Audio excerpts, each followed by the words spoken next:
So again, good morning and welcome to our next series or next session in our series of financial or money and you, pardon me. I'd like to welcome Kevin Maynard, who is the VP and Chief Operating Officer of CFEE, Canadian Foundation of Economic Education. Kevin, take it away. Thank you so much. And I am delighted to be with you today, virtually from my home office in Toronto. We are very proud and pleased to have a formal partnership with RTAM to provide resource support to members around the general category of financial literacy and to be involved in a partnership that we value so dearly. The session today will be rather fast paced, so I am again very delighted to be here with you. Um, just a couple of background points. This is the second in the series, so I understand there might be one or two of you who may have attended the previous session that we did last month when we signed our memorandum of understanding with RTAM. So this is sort of the next step in the information workshops that we're making available. There will be two others that will be presented, and of course you'll get that information from the office. Our organization is a not-for-profit that operates programs nationally. And we are excited that one of our key areas of focus is older adults. And older adults, from our perspective, is anyone that is beyond the age of 55. We as an organization were founded as a resource center, a library, if you will, for teachers teaching economics. Now that was over 50 years ago. So we are excited to be celebrating our 50th anniversary. And as an organization, the Canadian Foundation for Economic Education values as one of our primary pillars of programming financial literacy. And for us, financial literacy is not just about information gathering. It's about gathering information, certainly, but it's about using that information that is gathered through life experiences to help make decisions more confidently as one goes through their journey in life. So it's not just about gathering information, it's about practicing and putting in place that information that one uses to make decisions with both confidence and competence. So that's for us what financial literacy is. It's really about financial capacity building in anyone that we touch. So again, delighted to be with you today. We're going to touch on a couple of things. We're going to touch around goals and how our changing goals affect our life and the decisions that we make around money. We're going to touch a little bit on some of the life events that were identified by the Financial Consumer Agency of Canada when they wrote the financial strategy for Canadians. And initially, they focused on 25% of the sort of strategy is based on seniors and the life events or challenges faced by seniors. So we'll talk a little bit about those life events. I'm going to actually talk a bit about legacy and what we as individuals want to leave in terms of a mark on the communities within which we live.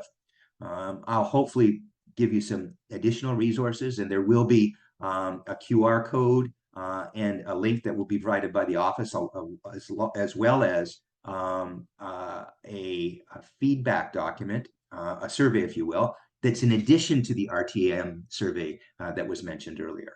So again, that information will be provided along with any answers to questions that you might have. So first, let's talk a bit about goals. So why are goals important in our lives? Well, goals help us all to identify an endpoint, a specific objective, something we want to achieve, something we want to do, something we want to be, or something that we want to have. There are wishes and our dreams in life. And goals are really important, not only when we're young, but as we go through that journey as we go through those golden years, as we're planning our retirement, as we're actually living the life that hopefully we've built for, and achieving some of those aspirations. So it's not just about wishes and dreams. It's about actually making those wishes and dreams come true. And for those of us that are over 55, those goals become even more important because the time span that we have to live our life is starting to shrink. So we need to make sure that we're able to achieve those goals, those wishes and dreams that we have in life. So I'd like you to think very quickly about what your goals are. What are your wishes and dreams? What things do you want to accomplish? What do you want to do? What do you want to be? And what do you want to have in your golden years? So I'd like you to think about a goal, a thing or an activity that you'd like to achieve this year. So within the next 12 months, think of a goal, something you'd like to do, something you'd like to be, or something you'd like to have this year within 12 months. So by April 15th, 2025, can you identify something you'd like to do, something you'd like to be, or something you'd like to have? And think about that thing as specifically as you can. Now, the other thing I'd like you to do is try to estimate the value or how much money you will need to accomplish that thing. So I think about the thing, do a little bit of thinking about the cost to achieve that goal, to buy that thing, to do that activity, or to become the person that you want to become. Think about how much that will cost. And identify a deadline. Now, for most people, being specific about a goal in a 1-year time frame is fairly easy. It might require some research to be able to do it. It might require some prioritizing and developing a plan. But to do it for a 1-year goal is usually fairly easy for people. Now think about that goal, that thing to do, thing to be, or thing to have 3 years from now. So by April 15th, 2027. Now, is that a little bit more difficult? Again, to think about what that thing is, to do a little bit of research or thinking about how much it will cost, and to identify that time frame or the capstone or milestones that you'll have to achieve to be able to do that thing. For 3 years, a 3-year goal, it might be a little bit more difficult because our condition changes, our physical condition, our mental condition, our cognitive condition, our spiritual and emotional condition will change. And we need to reflect that in the goals that we identify.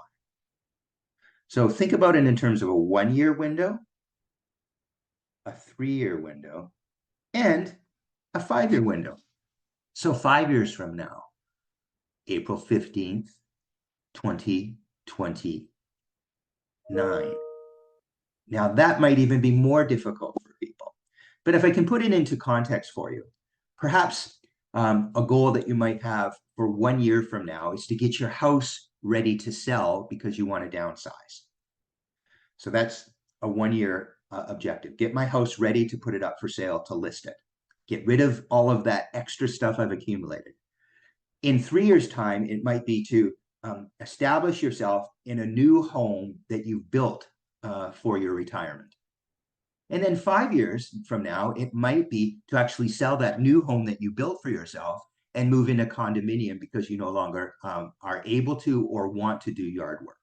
So that is sort of an example of this progression of a goal from 1 year to 3 years and to 5 years. So again, I want you to think about building these crystal balls, if you will, for the time frames in your golden years. And these goals are that desired state that you want to be in.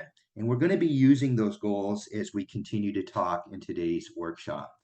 So let's first talk about income. So income provides the money for us to be able to do those things that we identify in that goal setting exercise that we just spoke about.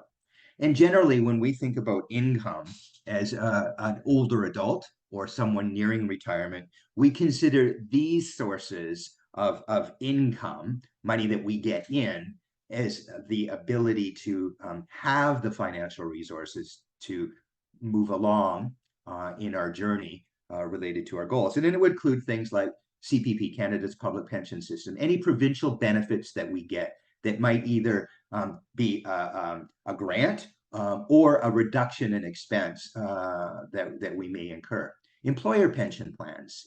If you worked for government, for example, you may have an employer pension plan, or you may have, like I have, my own personal retirement savings, so RRSPs and investments that might be registered that might help me in my retirement. Or for some, you may do part-time or temporary work. I work under contract right now. So that contract work in my early retirement helps to provide income that I can use to achieve my goals and objectives. We're going to talk a little bit about the two biggest parts of CPP. So CPP itself and OAS. So I'd like to just again emphasize these two component parts of Canada's public pension system. The first thing is Canada's CPP.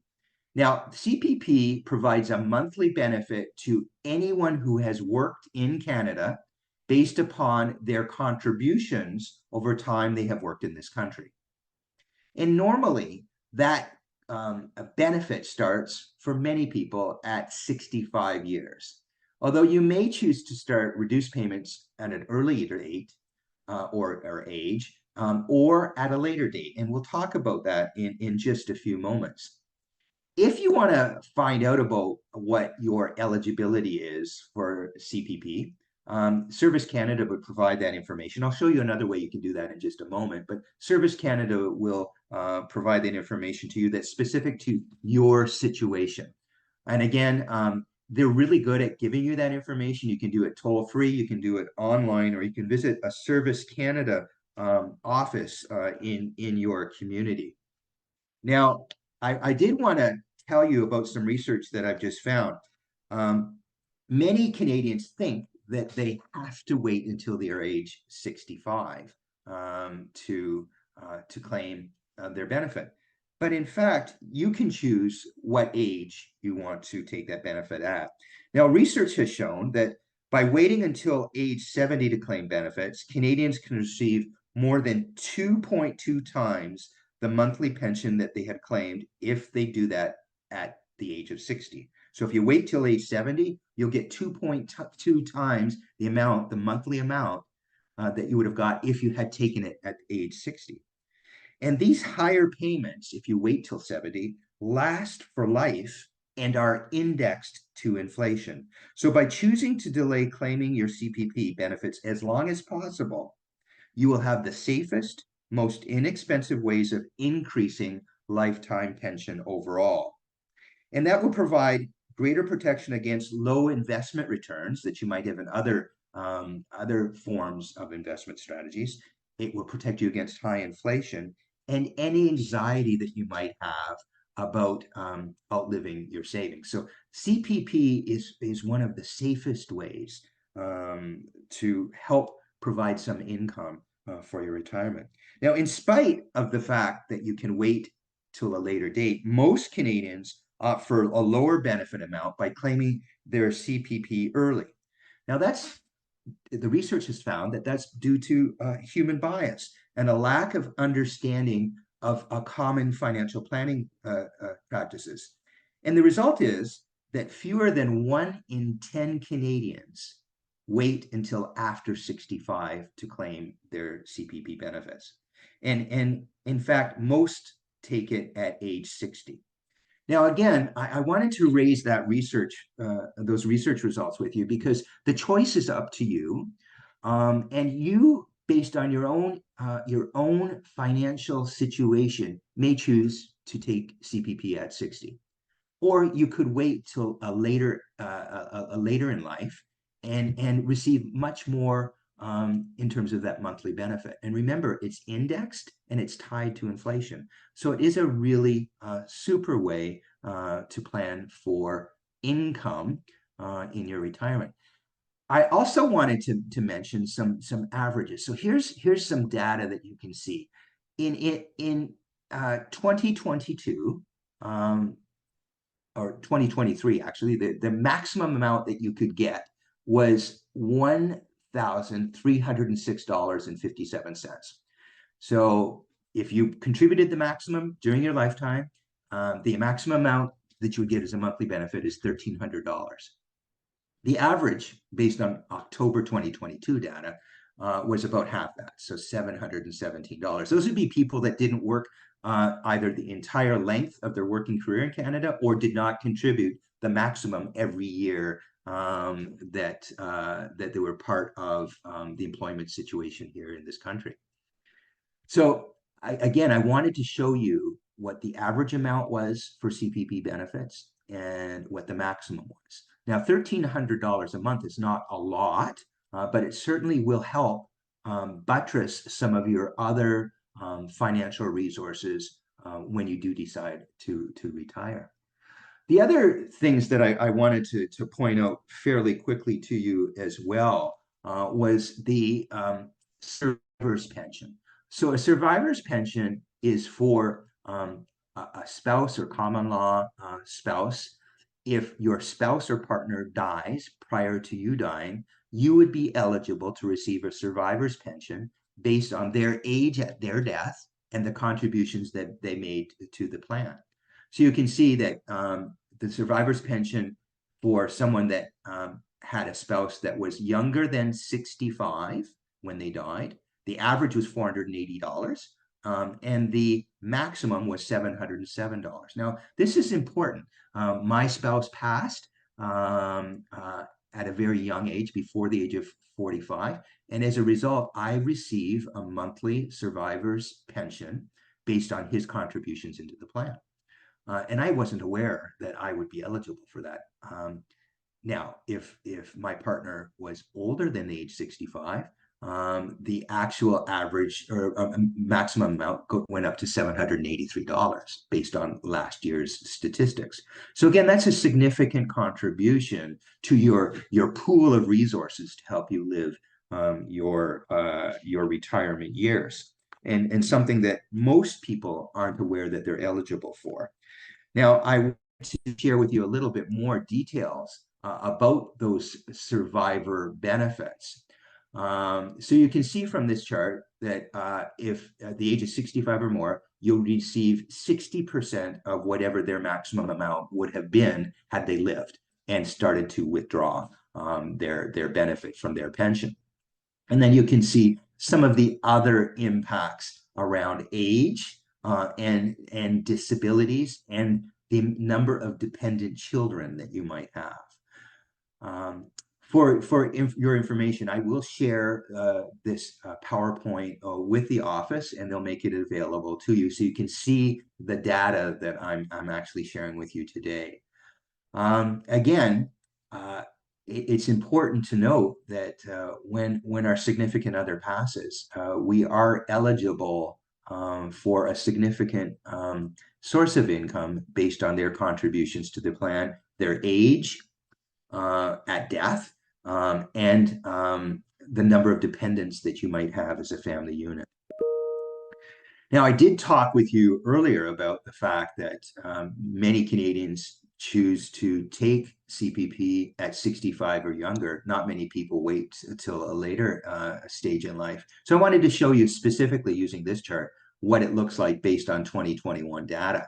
So for example, if you took the CPP at age 65, according to 2021 data, you would have been eligible for a payment of about $1,200. Now, in every year it's indexed, so every year you're going to get more than that. But assume we're going to use 2021 data. At 65, it would have been $1,200. If you took that retirement and started to access the plan at age 60, you would receive 36% less, so $770. Versus if you wait until the age of 70, you would get 42% more than the amount that you would have gotten at age 65, which means about, according to the 2021 data, about $1,700. So again, you have to be aware of not only what your income sources are as you build your little crystal ball and think about 1 year out, 3 years out, and 5 years out. You need to think about not only income, but what are your expenses going to be? And how does that relate to this government pension plan that we talked about? Now, remember as well that CPP and OAS and all of the other government benefits are not meant to replace income.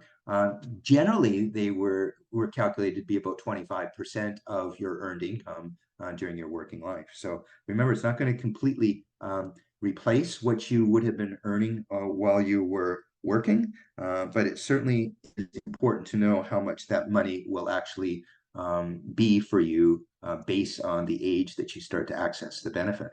Now, old age security, OAS, is an additional piece, and it provides a monthly benefit to seniors 65 and up based on the length of time that they lived here in this country and how long that has been as an adult, since the age of 18.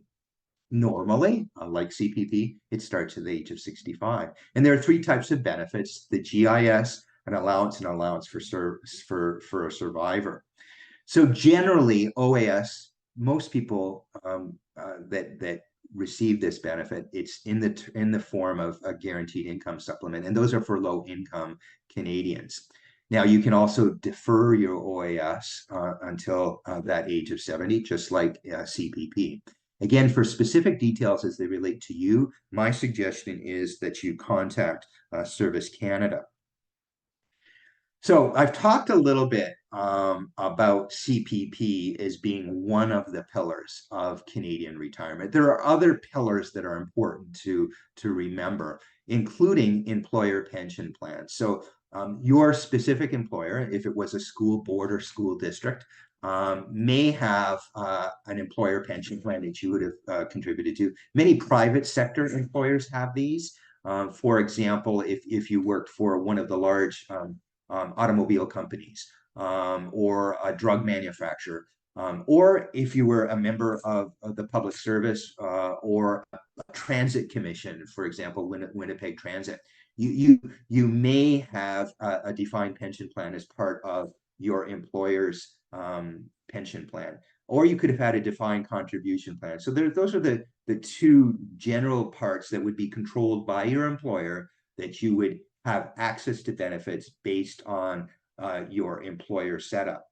Some employers have what's called a group registered retirement savings plan, or group RRSP, which is under an umbrella, and then everyone contributes to that particular plan, but you are a member of that group plan that was arranged for you by your employer. So those employer pension plans may be an additional source of income to you upon retirement.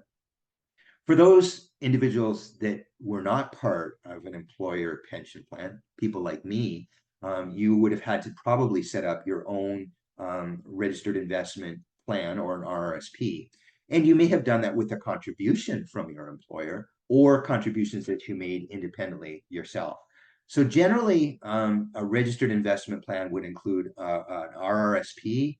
It could include a TFSA, where you put money into TFSA at your financial institution of choice. Or if you're beyond the age of 71, the common sort of registered investment for people is a RIF, a registered retirement income fund. And usually those RIFs were transfers from balances that occurred, were made to an RSP that had to be then transferred into a RIF at the age of 71. So these are the three types of or pillars of our Canadian retirement system. And again, we should consider these things when we're thinking about the income that we will be accessing 1 year from now, 3 years from now, 5 years from now, and in the future once we retire. The other source of income that I wanted to briefly mention is part-time or temporary work or contract work. And for many educators, this is actually happening, or for many people, because of economics situations that they may have been faced with, they may be working part-time jobs to help supplement their income. For some, part-time, temporary, and contract work is an opportunity to have their social needs or their emotional well-being needs met because they're out in the community doing things. They're sharing knowledge. Teachers particularly are sharing knowledge. Anything in the professions, generally you're sharing knowledge. You might be mentoring other teachers. You might just like working in the community. And so you choose to do this part-time or temporary work. You should be aware, however, that if you're being paid, there are financial implications. And those financial implications, the first one is that supplemental income does affect the income that you're making from your other sources of income, including any benefits that you might have been receiving from CPP, et cetera, any interest that you are earning, or any other provincial or territorial benefits that you might be accessing. So that supplemental income may raise you above a combined federal and provincial tax rate, and then increase your marginal tax rate depending on the level of income that you have. So you have to be very aware when you're working under contract or in a part-time or temporary work situation, be aware how that income might affect your taxable status and the marginal tax rates that you are faced with in Manitoba. Because there will be impacts on taxes, because any money you earn, either from work or interest or capital gains, is taxable. And it's taxable at the marginal rates that occur for you in Manitoba. You should also be aware that for government benefits, many government benefits are tied to income. So if you earn above a base level that a government benefit is based on, if you earn above that level, they may in fact claw back any benefits that you receive. And they can do that over time. So again, be very aware of the impact of temporary, part-time, or contract work on your taxable income and the benefits that you are currently receiving. Now, one of the other things I wanted to mention again is because of this desire for many to be connected with their professional community, to have an impact on their local community, to be emotionally connected with the work that you have done over the course of your lifetime, you may want to either start a new career or continue in the career you're in. So there are a number of things that I suggest that you take a look at. One is a document that was developed by Canada's federal government called the Targeted Initiative for Older Workers. It is a website that looks at sharing the knowledge that you've accumulated over time with other generations, being a mentor.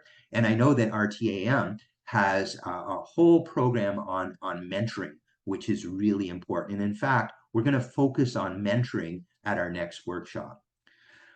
There's another initiative called Second Career, which provides an opportunity for you to share your knowledge, skills, and abilities with others.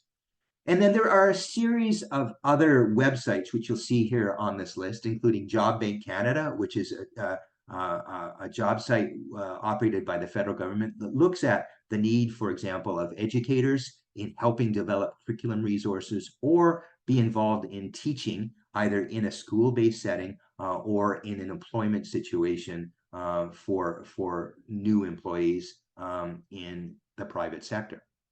There's an opportunity to be involved in volunteering. Volunteer.ca is a great website that looks at ways that you can share your knowledge and ability over time. And then a new resource that I found called Third Age Network, which looks at shared learning for others in your community and around the world. So again, think about these opportunities to share your knowledge and be involved, but be aware that if you're going to volunteer, it does not have the same tax implications as if you were providing those services for pay. Now, one of the other sources of income or ways to reduce expenses is provincial benefits programs. Now, there's a great website that I found called the Welcome to Benefits Finder Canada Benefits website. It's going to be in the resource document that you'll receive from the office, but it is a great place to find programs that might be appropriate for you. The Benefits Finder is a website that was developed by the federal government. You simply go in it and you fill in information that it asks you. So I went quickly through this, assuming that I was a resident of Manitoba. I put that my age was 62, which it is. Some information about my income level, my situation, that I have some physical disability. I require glasses. I have arthritis. I am in need of some dental work. I need prescription glasses and drugs. Um, I'm thinking that as my physical condition begins to deteriorate, I may need a walker or ramps put into my home, 10 years out, because I do have arthritis. I don't have any children, etc. So you fill in all of the information that you can. I currently own my own home, but I'm thinking of downsizing. I am divorced. I am widowed, but I currently have a common law spouse. I'm not a newcomer to Canada, etc. So you fill in all of the information. And then what the site will do is it will populate programs that might be available for you based on the information you provided. And it groups these programs under categories. So you can see here, based on the information I gave the website, it comes up with 6 groupings of programs that might be available for me as a resident of Manitoba. And then I look at those headings and I selected one that I thought was of interest to me. And that one is health. So I clicked on health programs, and then this shows you the list of programs and resources that might be available for you based on the information that you provided.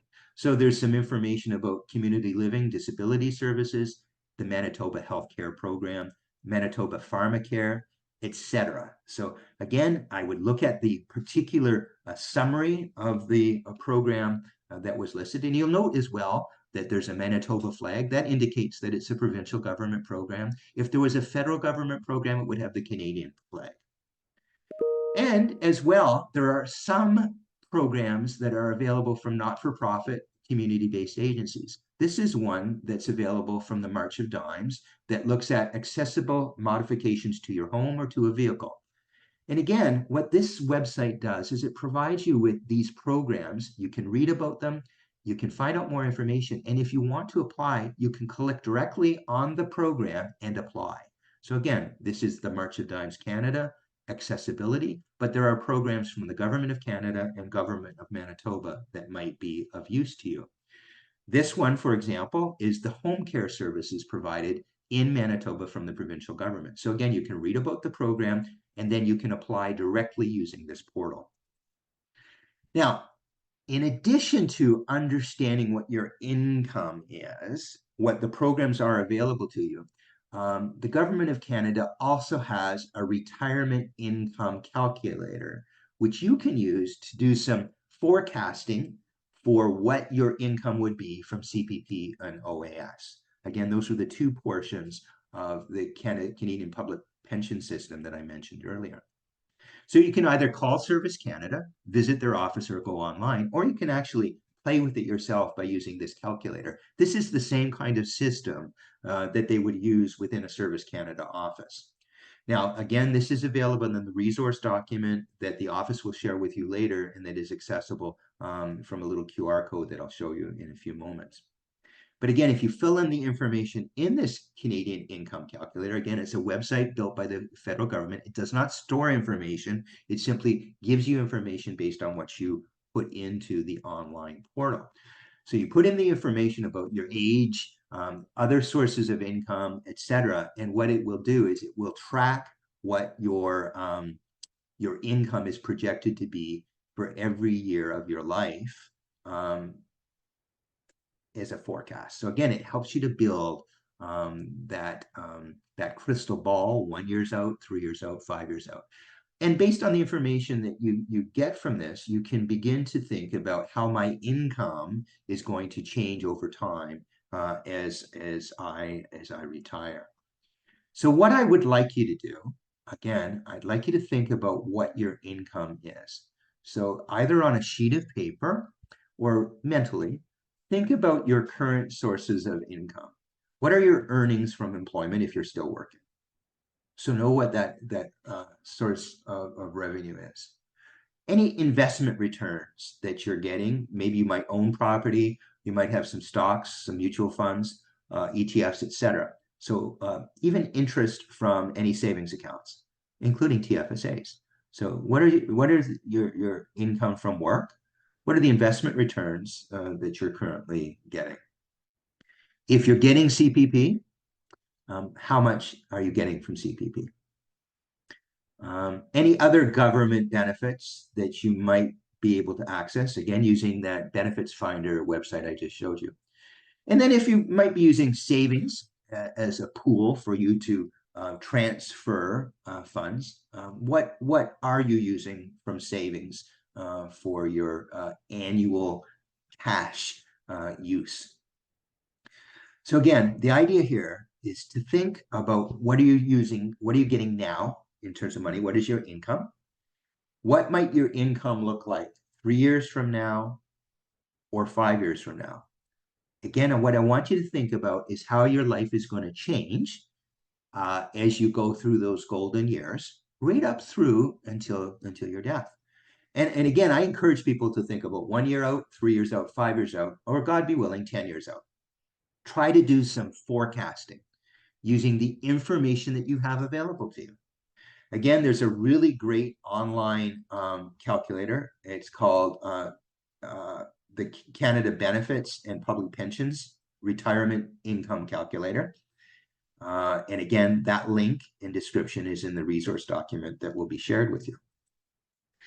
So once you do that little activity for income, the next sort of step or opposite side of the coin is to think about your future expenses. So again, I want you to think about what are your expenses currently that you incur for putting a roof over your head, food in your belly, and a smile on your face. And think about those in those general sort of categories.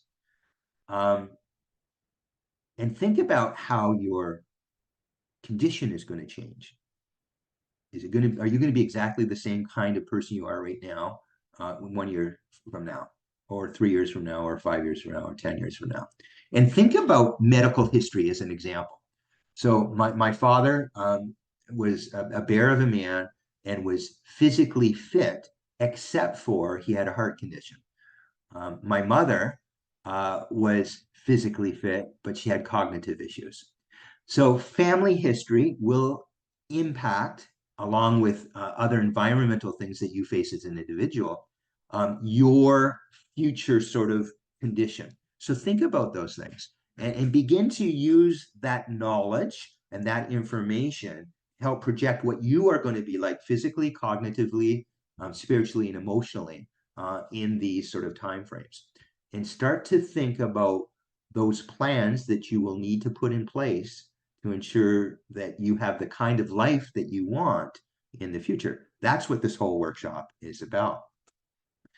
So in terms of planning for retirement, I want you to first think about the goals that you have, your wishes and dreams, and think about what really is important to you as an individual, your partner, your family, your community. And think about all of those things and build a plan that is effective and right for you as an individual. You'll need to be realistic. Think about your health and the reality of your future.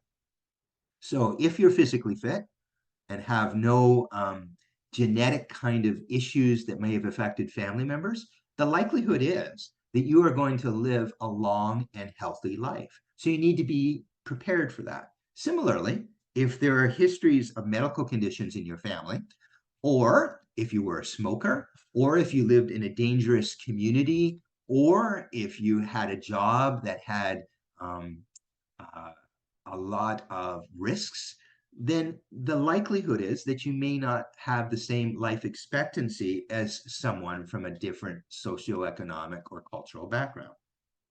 So again, you need to think about it. Think about your health in terms of the information that you have available to you. think about your finances and your own situation. My situation is going to be very different than yours. So you need to think about what are your assets, what are your liabilities, what are your spending habits like, how have you been able to successfully manage the money that you've had over the course of your life? And how can you think of those finances in a realistic way? And the third piece there is think about overall well-being. It's not just about money. It's about your overall mental health and well-being. What makes you happy? What do you enjoy in life? Is it family relationships? Is it being involved in an impactful way in your community? Is it setting goals and tasks and achieving those goals and tasks as one progresses through life? Is it family relationships? Is it a spiritual kind of value that you have? Again, think about well-being as more than just money. It's about satisfaction with who you are and what you've done in your life. And develop a financial plan and develop a financial plan that's appropriate for you based on that realism that we mentioned earlier. And if you need help, seek assistance from a credible, trusted source. Now, what I often say is if you're going to be seeking assistance, try and get someone who has a designation that's recognized. So there's one designation that I quite like. It's called the Certified Financial Planner. Many professionals in the field have that designation. Those professionals may work for an independent wealth management company. They may be involved in a financial institution like a credit union or bank that you currently deal with. The point that I'm trying to make is try and ensure that that individual is credible and that they have some certification behind their practice. The second thing is that you have to feel good about who you're sharing this information with and who's helping you to plan. So that person should be trusted. And that may come through referrals. It might come through you doing some interviews with wealth management specialists where you might choose to interview 3 different individuals or 3 different organizations and ask them all 3 or 4 similar questions. Much like you would do for an interview for hiring someone, you will be hiring someone who's trusted and credible to help you with your wealth management. So use the same kind of approach there. Now, there's a really great retirement quiz. This one is done by the Ontario Securities Commission. Other securities commissions, like the Manitoba Securities Commission, have similar resources available. I like this one because it's quick and it's fun. Again, it's in the resource document that I mentioned earlier. It's part of a website that the Ontario Securities Commission has called getsmarteraboutmoney.ca. But the retirement quiz is kind of fun in that it shows you the impact of sort of where you're at today and gives you some tips. So again, I really would recommend for those of you that are thinking about retirement or just entering that sort of golden years period to do the retirement quiz and take a look at some of the suggestions that have been provided there. Again, it's called the Retirement Lifestyle Quiz. It's in the getsmarteraboutmoney.ca website. And you can also look for it by searching in Google Retirement Quiz OSC. It's listed in the resource document that we're going to be providing. Now, for all individuals here in Canada, one of the biggest challenges that we face is this change in mindset where we have to think about converting our savings into ongoing income. Up until this point in our life, we have been putting funds into our nest eggs. We've been socking away money that we've earned into this pile, hopefully, of resources that we'll be able to use when we stop working. And that is estimated to help us to achieve our goals and objectives in life until we die. So at the age of 71, we are required to change our mindset and start spending some of this money. We have to pull it out of what used to be an RRSP. We put it into something called an RRIF, or RIF, Registered Retirement Income Fund. And now we have to start withdrawing money as determined by Canada's federal government every year. So you have to take out every year an amount that is dictated to us by the government of Canada. And that's a mind shift. It's very difficult for most of us to start thinking about spending this money. Now we can put those monies into the RIF. You can put it into annuities, unsheltered savings like GICs, bonds, and stocks. But again, we need to be aware of the fact that if we don't need all of that money for our lifestyle that we're living, there will be surplus. And if there is surplus, we have to put it into some of these other unsheltered savings like GICs, bond stocks, or TFSAs if we have any room. And we need to be aware of risk tolerance that we have, just like we had to be aware of that as we were growing that nest egg of money. And we have to also remember that income is taxable in a non-sheltered plan. So we have to be aware that if we have it in a GIC that's not registered, that interest that is earned is taxable. It will affect everything else, like we mentioned earlier. Now, we must transfer our RSPs. Any holdings we have in an RSP must be into a RRF, a RIF, Registered Retirement Income Fund, by the time we turn 71 in the month of December of that year. So you have to turn it over. Your financial institution where you have your RSP can help you with that. And then we have to start withdrawing that money on a set schedule determined by the federal government. And I would suggest you talk with your financial advisor wherever you have your RSP well in advance of December, the year you turn the year you turn 71.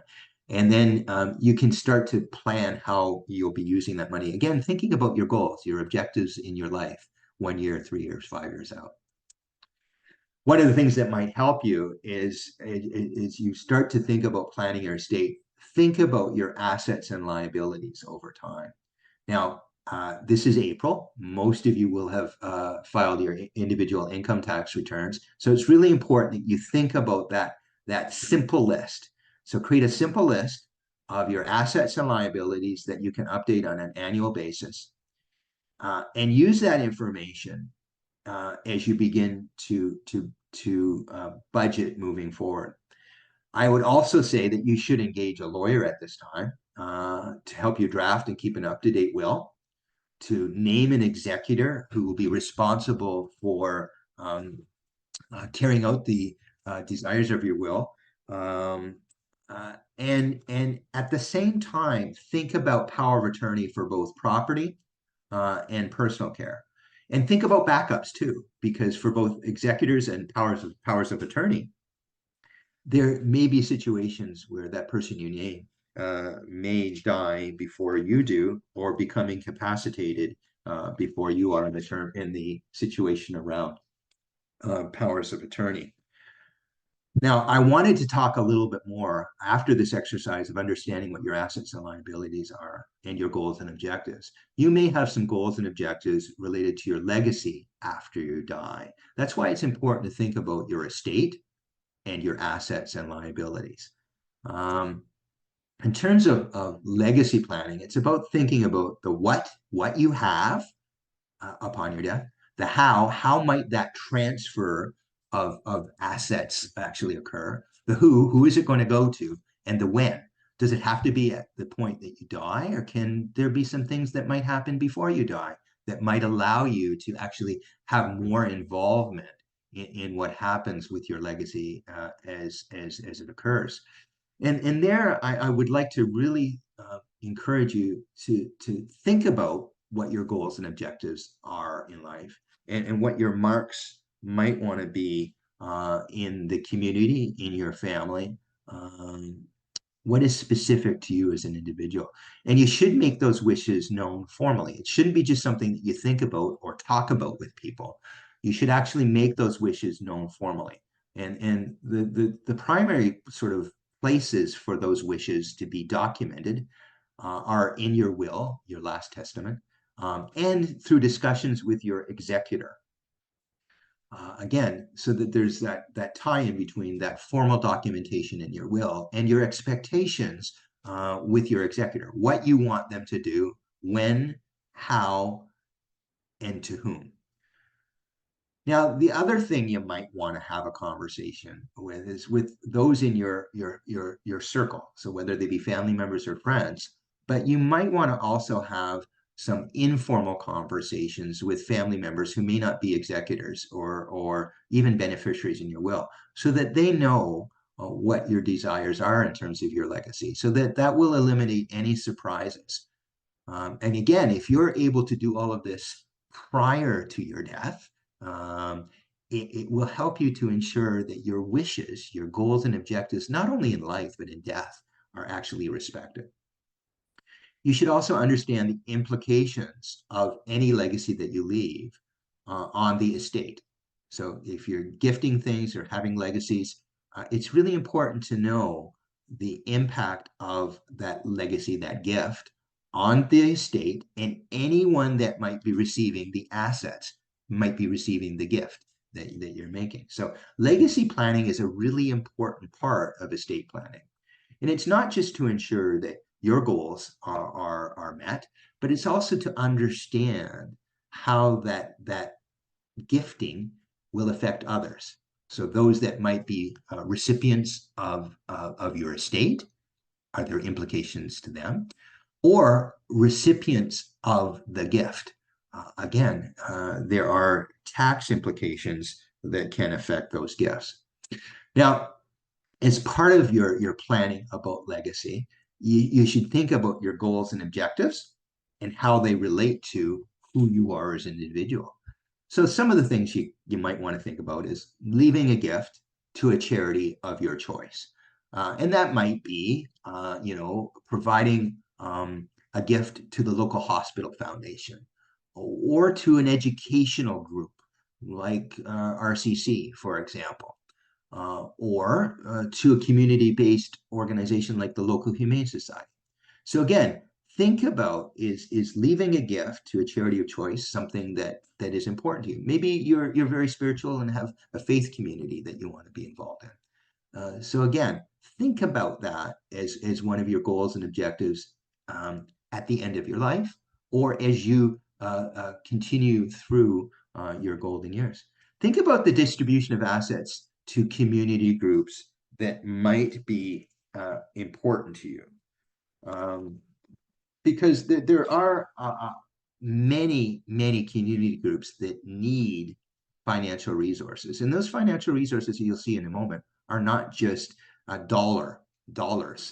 There might be other resources that you can share, and then sharing that legacy with your family, with your friends, in your community is an overall goal and objective, and you have to think about is that something that you want to do, and how is it going to impact those people in your circle. So think about truly the what, the who, the how, the when. Make your wishes known formally in your will and informally to your family and relationship circle. Now, in terms of estate planning, then it's very simple.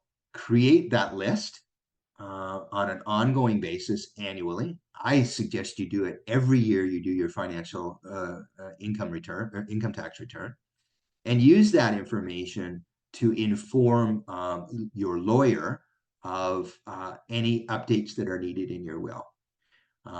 Continue to think about an executor. That person will help to ensure that the objectives of your will are put in place upon your death.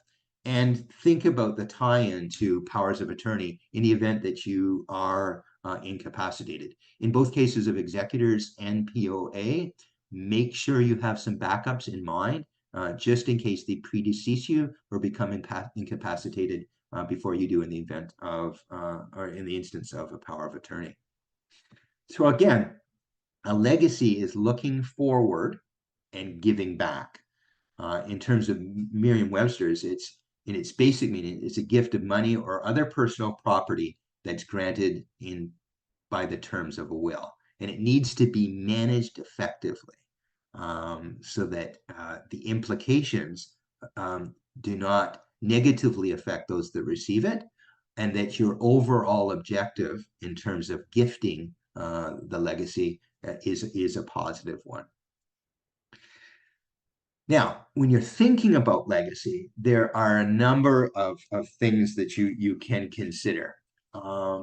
The first is to honor any connection that you have in life.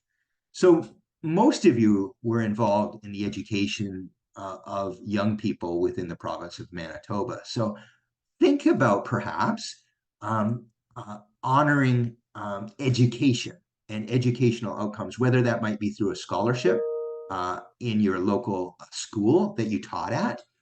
It might be by working with RTAM to see if there might be some opportunities to honor the profession as an educator. Think about maybe where you received your degree. Again, honor those connections that you have based on your profession or the location. Maybe you might be from Brandon and you want to be involved in naming either a facility that's connected with the local regional hospital. So honor those connections, those things that where you've had either a professional or a personal connection. Support the areas that you care about. Personally, here in Toronto, I have two primary areas of interest. One is the local Humane Society, which for me has a connection to pets. For me, that has been a really important sort of source of joy in my life. So I have that as one of my connections in terms of legacy planning. The other one is cancer care. So those are the two areas, and the cancer care is related to my husband who died of melanoma. So again, support the areas that you care about and build those bridges that will make an impact for something that's important to you. And the third thing there is advance some positive change. It's really a great opportunity to look at how you can have an impact on what you consider to be important in your life. Now, I'm going to try and just comment on a few types of legacy considerations. But before I do that, I would like you to take a moment to think about three connections that you have in your life that are really important. So think about three connections to your community, either in the past or present, that are important to you. And you can have them from a variety of different areas, but I want you to think about and or write down three connections that you have in your community.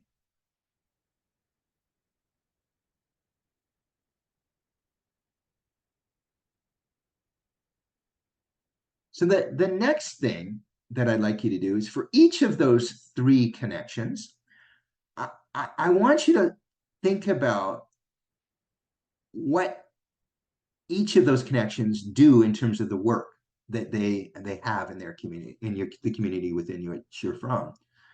So think about if it was the Humane Society, for example, what are three things that you could do to help the Humane Society in your community? So the idea here is to try and expand your thoughts around how you can actually impact legacy by connecting first with the connections that you have, and then activities related to those connections.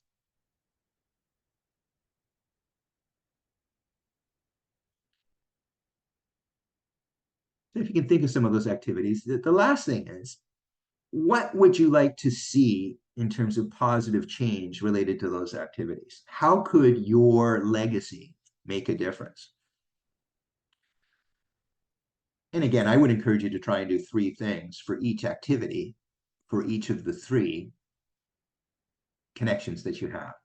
So you should come up with 9 different outcomes that you could have an impact on if you had some sort of a legacy with that community, organization, group, profession, or individual. Yeah, again, the idea here is to think about who are those connections? What are the activities that occur with each of those connections? And then what are the changes or impacts that you would like to have? What's the result of your involvement from a legacy perspective? So again, it's about trying to think about a plan that will help you to have change in your community. I'm going to move forward just a little bit more. So the concept of leaving legacy or impacting change is related to how do you actually give back based on what you've gathered during your lifetime. How can you actually make a difference? And I do suggest you have conversations with your family members. First, have those general conversations so that you can share with them what's important to you even after your passing. Again, you want them to be respectful of what your goals, wishes, your desires, your dreams are, even upon your passing. So that's an important piece. You don't want any surprises. You want them to embrace what's important to you. And this is one way to recognize your commitments, your goals, and your objectives. The second thing is to make sure you have a conversation with a qualified individual, an advisor, an accountant, a tax specialist, to help you make the choice around how that donation will occur. Is it going to occur after your death? Is it going to occur during your retirement phase? Are there different sort of vehicles for that transfer of assets, for that gift to be made that might allow you to accomplish your objectives to the best of your ability at different times in your life or after your death? So you can consider things like gifts and donations before passing. So maybe there are some things that you could look to do during your retirement years or as you're downsizing. Are there things that you could do that might allow you to achieve some of those overall objectives you have around connection to your community before you die? So gifts and donations before your death are really one of your options. Maybe thinking about bequests within your will, so upon your death. So for example, to pay to the Winnipeg Foundation 5% of my estate or the sum of $20,000, whichever is most upon my passing. And again, it's really important that you put the percentage in there before a dollar amount, because if you put in a dollar amount, that might not be able to be achieved if the residual amount in your estate is less than that dollar amount. So a percentage is really important. Or something like any other giving vehicle that you have available that you can choose just to give to an organization, either through an actual charitable donation that you can receive a tax-free donation receipt for on an annual basis. So again, there's several different ways you can do it that would work and have impact in terms of your life and abilities of your community to actually get value. Let's talk a little bit about them. The first is a bequest. So a bequest is a specific instruction to a specific organization that you have connected with once your needs and those of your loved ones have been met. And usually it's a residual amount, like a percentage of your estate, or it's a specific dollar amount or a specific item that you want to do. So that's a bequest. I leave to my my alma mater a $500 gift to be awarded to the student with the highest grades, as an example. The benefits of a bequest is it does provide an opportunity to while you're alive or after death. And if you do a bequest before your death, it will reduce taxes owed to your estate upon your passing, because there would be a tax receipt for the amount of that bequest while you're alive. And a bequest is irrevocable. So even is revocable, and it can be modified if circumstances change before your death. So again, a bequest can be made before your death or after your death. If you do it before, here's some of the advantages. So the types of bequests include things like cash or property, including things like real property, real estate, cars, stocks and securities, registered retirement funds, insurance, annuities, etc. Now, if it's a registered retirement fund, remember that when you withdraw from that retirement fund, the estate or yourself will be taxed based on the amount that you withdraw. So again, be very aware of the impact of bequests, either before your death or after your death, on both you, if it was before your death, or your estate, if it was after your death, or on those individuals that are recipients of those bequests, because there will be tax implications. A couple of things. Remember, with cash, really simple, very simple sort of calculations that are involved. And the distribution out of an estate is very straightforward. It's X amount of dollars, end of story. Stocks and securities is another form of gifting. Stocks and securities they have some really smart applications in terms of tax benefits. You or your estate, depending on when it is that you give the gift, will receive a tax receipt for the fair market value of the donated security, and you or your estate will not pay tax on any portion that is the capital gain. So again, really great opportunities to consider stocks and securities as a gift, either while you're alive or in your will after you die. Again, in terms of gifting stocks and securities, there's no capital gains on the portion that is gifted.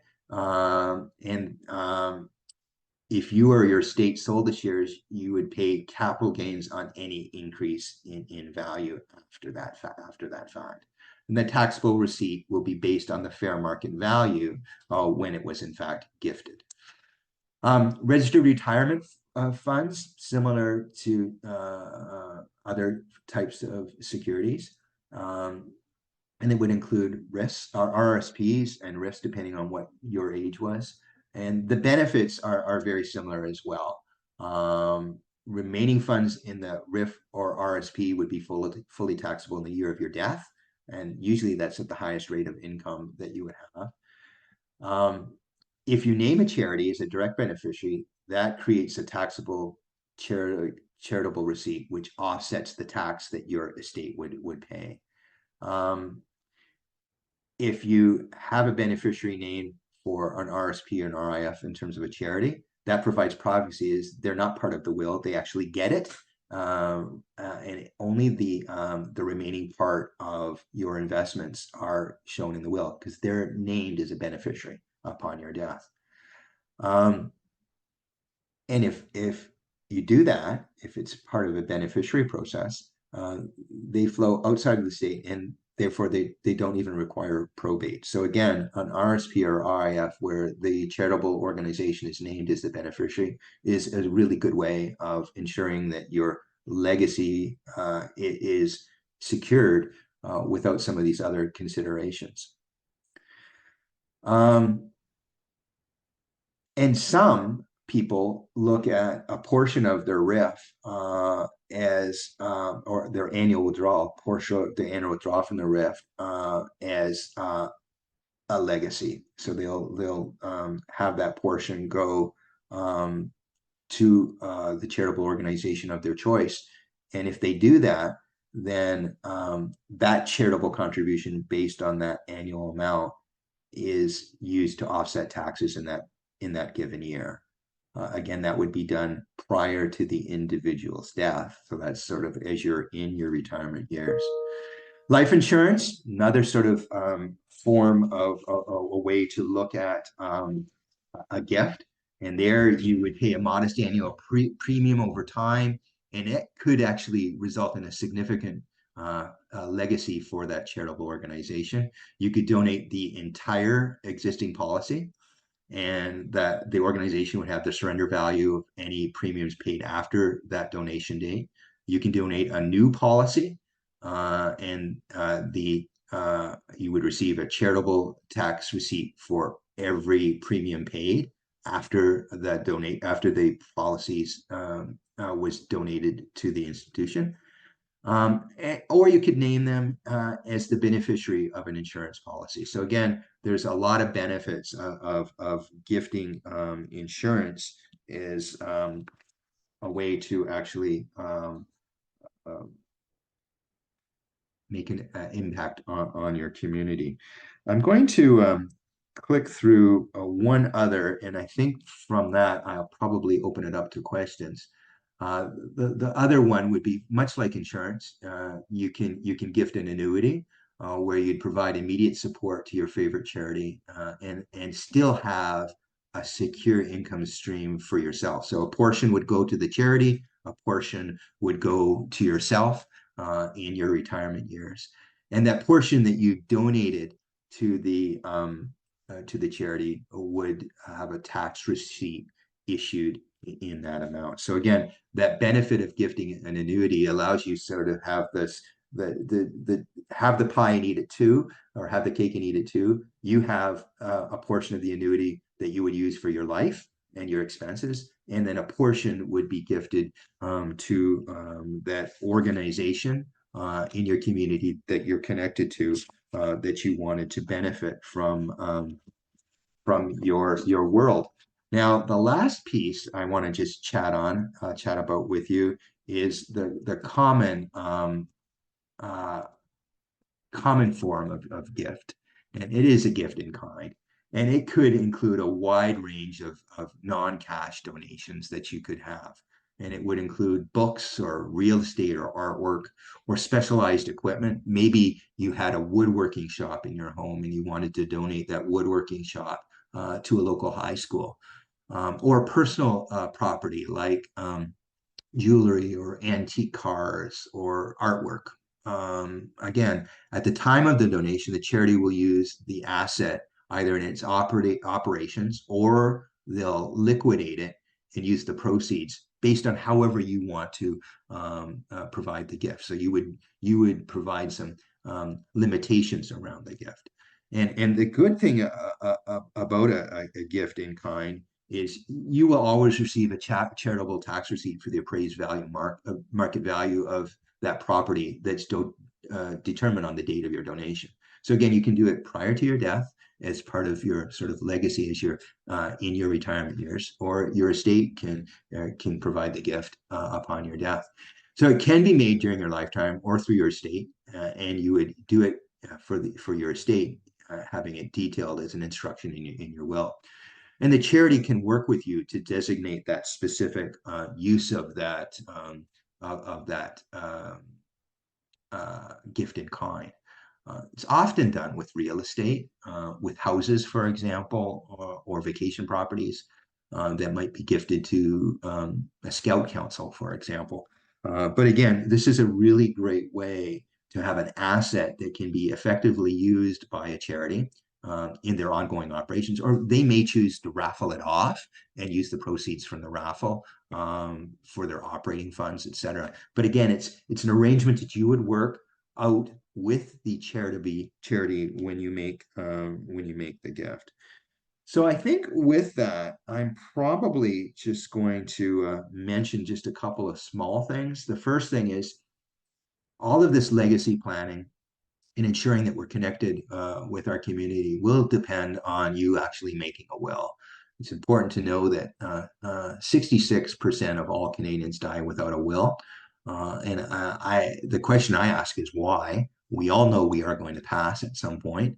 Sometimes we pass before we plan to. So we should be engaged in ensuring that our mark on this world is left in an appropriate way without putting additional burden on those around us. The only way you can do that is through a legal will. And it should be a real formal document. I highly recommend you do it with a lawyer that is Manitoba based. And it should ensure that it looks at all of your assets, all of your liabilities, and the beneficiaries that you think are important. We talked about legacy planning, so it's important to put some of those things in place. And you should do it at the same time that you designate a power of attorney. The power of attorney can be done for property and for personal care or health. And the idea of a power of attorney is that there may be times when you are incapacitated and not able to make a decision. So therefore, if you do your will, name your executor, and do your power of attorney documents all at the same time, it will be integrated together. And it will actually save you some money when you go to a lawyer. The other thing to know is that a will can be changed at any time prior to death with your involvement. Usually it's done through a codicil. If it's not a lot of changes, it can be done with a document that specifies what some of the changes are to a will, or you could rewrite it. But the important thing to do is make sure you have one and make sure that you review it on an annual basis. And again, I recommend you review it at the end of a tax year. So do it every April. In terms of choosing that executor, make sure that you think about these 5 things that are important in an executor. You need to have someone you trust that can manage affairs the way that you want them. They should be close to you. They should be in Manitoba because there are things that they're going to have to do in terms of your family and your assets. They should have some knowledge of tax and investments and accounting. They don't need to be an accountant, but they need to know how to do things related to money. The 4th thing is they should be good at getting things done. You don't want a procrastinator as your executor. And the 5th and most important is they need to survive you. There's a number of resources that we have put together for you. These are in a list that will be shared with you by the office.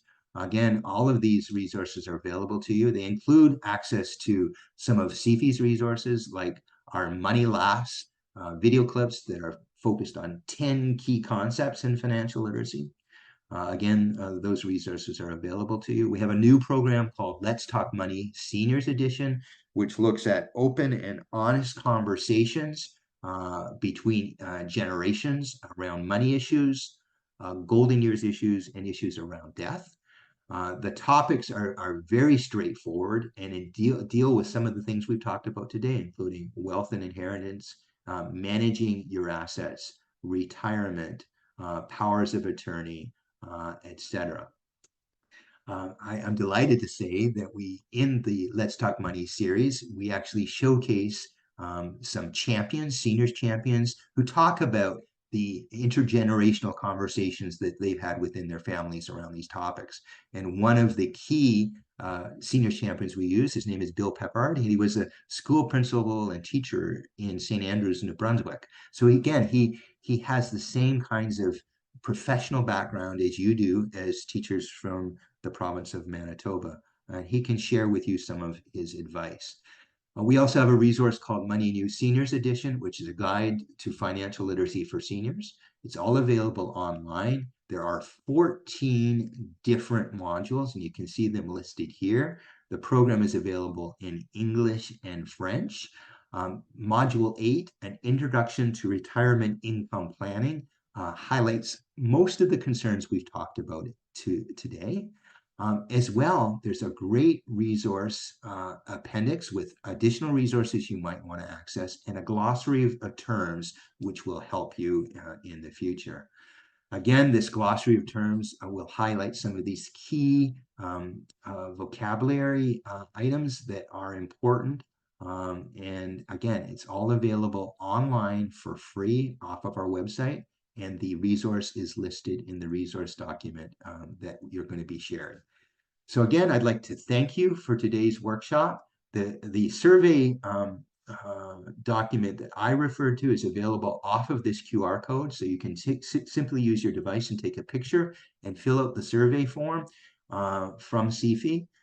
All seniors will be put into a draw for a gift card from Tim Hortons that will be drawn on New Year's Eve. And every year we announce a winner for that particular draw. If you have any questions that we don't answer today, you can send me your questions at kmaynard@cfe.org, and I'm going to turn it back to RTAM.